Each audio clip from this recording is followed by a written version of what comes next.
hebdomadaire. À notre table ce matin, on retrouve Colette Roy-Laroche, mairesse de la ville de Lac-Mégantic. Également Paul Benoît, qui est porte-parole du MDEF. Donc, Mme Laroche, trois choses pour vous ce matin. Je vais parler des appels d'offres qui ont été lancés hier pour la décontamination. Elle va faire un retour également sur la visite de M. Harper.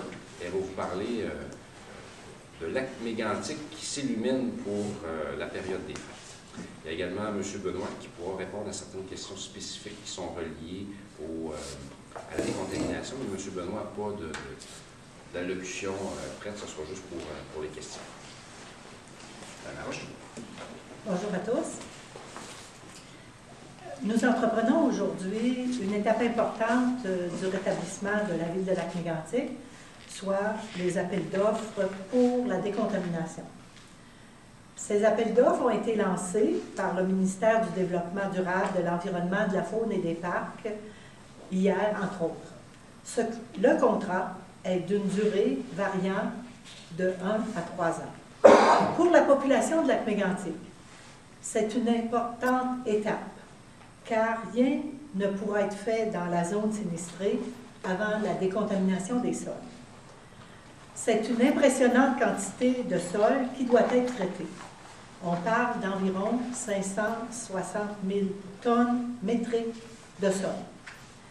Depuis quelques jours, des camions transportent les sols contaminés sur le site d'entreposage dans le parc industriel. Le travail avance et nous en sommes très heureux. Dans le dossier de la décontamination, nous avons eu la belle visite la semaine dernière, soit celle du Premier ministre du Canada, l'honorable Stephen Harper, qui est venu faire une annonce de l'implication du gouvernement fédéral pour un minimum de 95 millions de dollars pour la décontamination, en plus de nous annoncer que le gouvernement fédéral nous accompagnera financièrement pendant tout le processus de la décontamination. Durant la même journée, nous avons appris que le gouvernement provincial injecterait le même montant que le gouvernement fédéral. Mégantic s'illumine. Parfois, l'espoir naît d'un geste simple. C'est un peu le sentiment qui m'a envahi lorsque j'ai vu l'une des maisons qui était dans la zone rouge cet été, toute décorée pour l'arrivée des fêtes.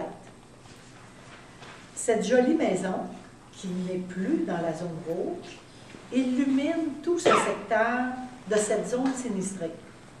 C'est un beau geste de la famille du docteur Laframboise. Alors c'est pourquoi aujourd'hui, nous lançons l'invitation à tous nos citoyens à poser ce même geste symbolique. Décorer, illuminer pour la période des fêtes.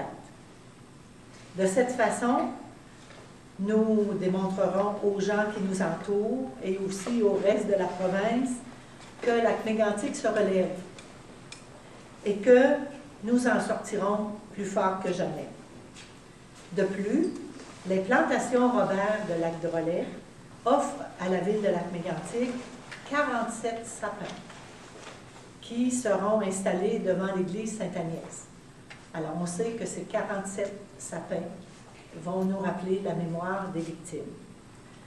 Alors, je vous invite à suivre nos activités dans les prochains jours, car d'ici Noël, nous aurons plusieurs activités pour nous faire vivre l'ambiance des fêtes, pour faire vivre à la population de Lac-Mégantic une période des fêtes des plus agréables. Hockey Canada, toujours sur le thème de l'espoir. Nos jeunes joueurs de l'Association de hockey mineur de Lac-Mégantic sont invités à participer ce samedi 30 novembre à des entraînements offerts par Hockey Canada. Nos jeunes hockeyeurs méganticois pourront rêver d'aller aux Olympiques alors qu'ils recevront les judicieux conseils des entraîneurs qui développent l'élite du hockey au Canada. En terminant, je tiens à souligner que la ville de Lac-Mégantic a maintenant sa page Facebook, son compte Twitter et sa chaîne YouTube. Nous vous invitons à vous abonner et nous suivre sur les médias sociaux. Merci. Alors, période de questions, on va vous demander de vous identifier en tant que média et de poser votre question.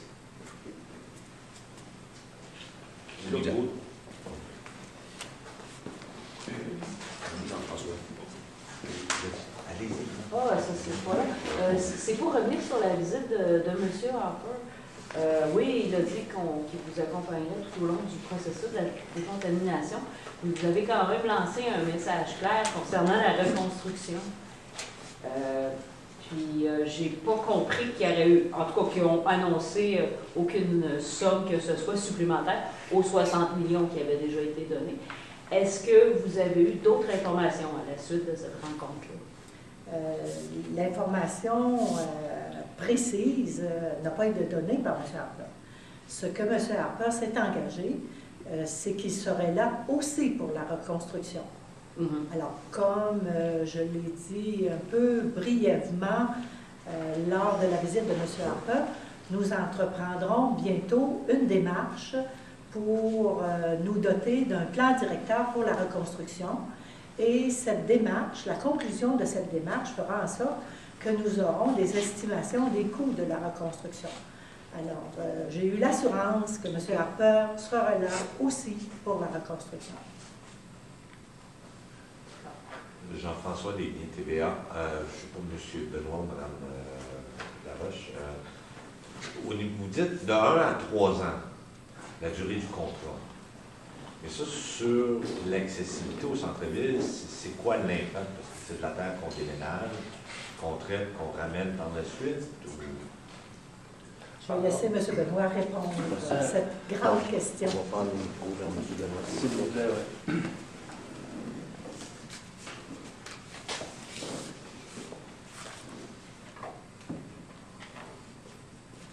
Alors, le contrat prévoit que le fournisseur qui sera sélectionné doit retirer tous les sols contaminés du site d'ici le 12 décembre 2014, doit aussi ramener du sol propre pour cette date-là de façon à finaliser à peu près, on va dire, les travaux sur le site de Lac-Mégantic. Ça, pourquoi le contrat dure 3 ans? C'est parce que ça va y prendre un certain temps de traiter les sols par la suite, là, qui vont être excavés ici. Donc, nous, l'ensemble du contrat qui concerne le traitement, c'est de 1 à 3 ans, ça se situe dans cet horizon-là. Mais les premiers échéanciers sont au 12 décembre 2014. Ce qui veut dire techniquement que la zone touchée, le centre-ville dévasté, ne sera pas accessible avant 2015 et plus. Mettons, ce qui est correspondant à ce qu'on a déjà dit dans le passé. OK, il ne pourra pas rien se faire. Là, on ne diminuera pas le périmètre, plus qu'il est là. Ben, aujourd'hui, il est un peu tôt pour le dire. Moi, on va voir en fonction des développements qui vont avoir cours entre le 1er janvier puis le 12 décembre, dans ce contexte-là, 2014. Peut-être qu'il pourrait y avoir des ouvertures, mais là, moi, aujourd'hui, je ne m'avancerai pas là-dessus. Isabelle Doré de TVA. Et pour ce qui est des bâtiments toujours existants, est-ce qu'il y a une date prévue pour la démolition des bâtiments qui sont contaminés? Parce que là, on voit que dans le rapport soumis par la firme Pomerleau, qu'il n'y a rien à cet effet-là. Exact. Parce qu'il faut comprendre que l'évaluation environnementale, c'est un des volets. Il y a aussi les volets d'évaluation économique, financière, les assurances, tout ça. Donc, c'est au MSP actuellement que ça se passe, cette portion-là du processus. Et il y a évidemment des échanges qui doivent avoir cours avec les propriétaires pour arriver à prendre la position définitive. Ce qui fait que pour l'instant, moi, je ne peux pas vous répondre parce que c'est en cours de processus là, chez mes collègues. On parlait de rencontres individuelles. Est-ce que c'est terminé, ça? Les rencontres individuelles se sont terminées la semaine dernière.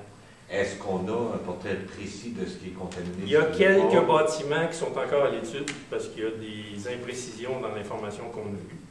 Mais disons que la majorité, c'est presque finalisé. Là. On attend les documents finaux là, dans les prochains jours. Okay. Vous ne me donnerez pas de chiffre, il va falloir combien? Ben, moi, je ne fonctionne pas sur... Tant que je n'ai pas des documents finaux, c'est personnel. Moi, je n'embarque pas là-dedans. Merci de me comprendre.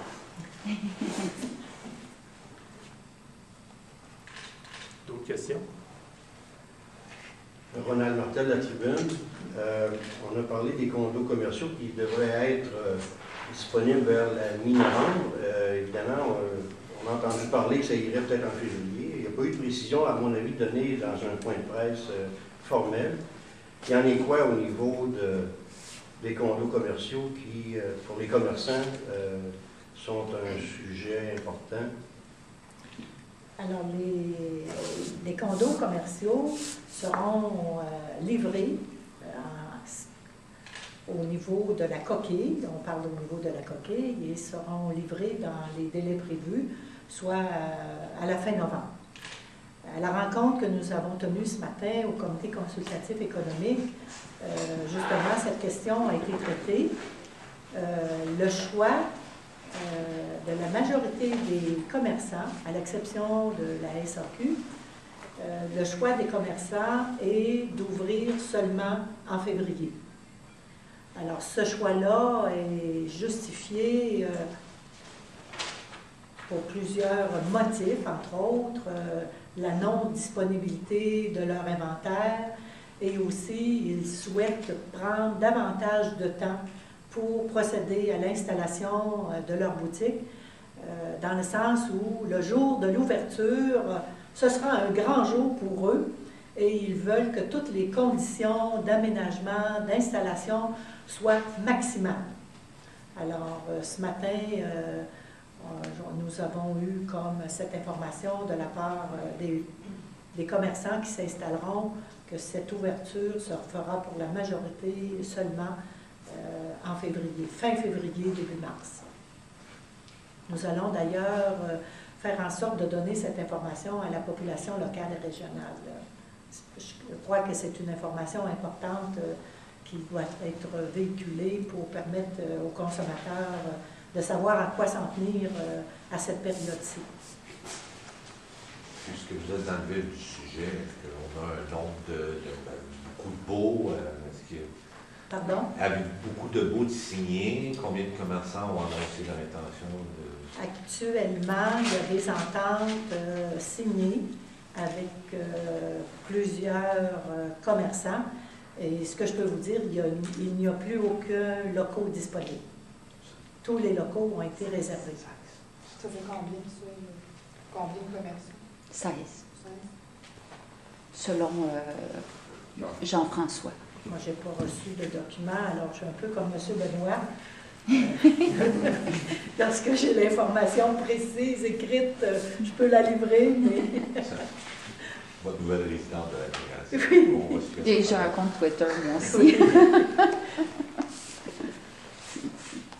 Est-ce qu'on a d'autres questions? Je voulais vous dire qu'il y a des ententes de signer, mais il n'y a pas de... Il n'y a pas de nouveau bail de signer. Alors, la question de la signature des baux, c'est une démarche qui est en cours.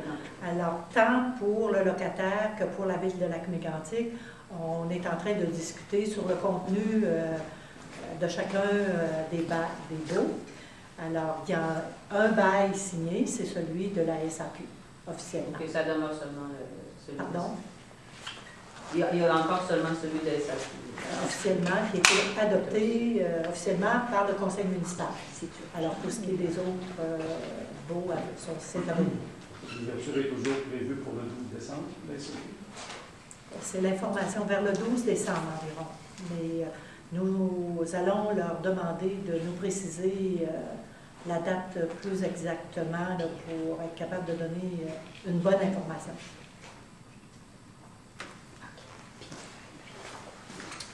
Alors, merci beaucoup. Madame Laroche, je suis disponible pour les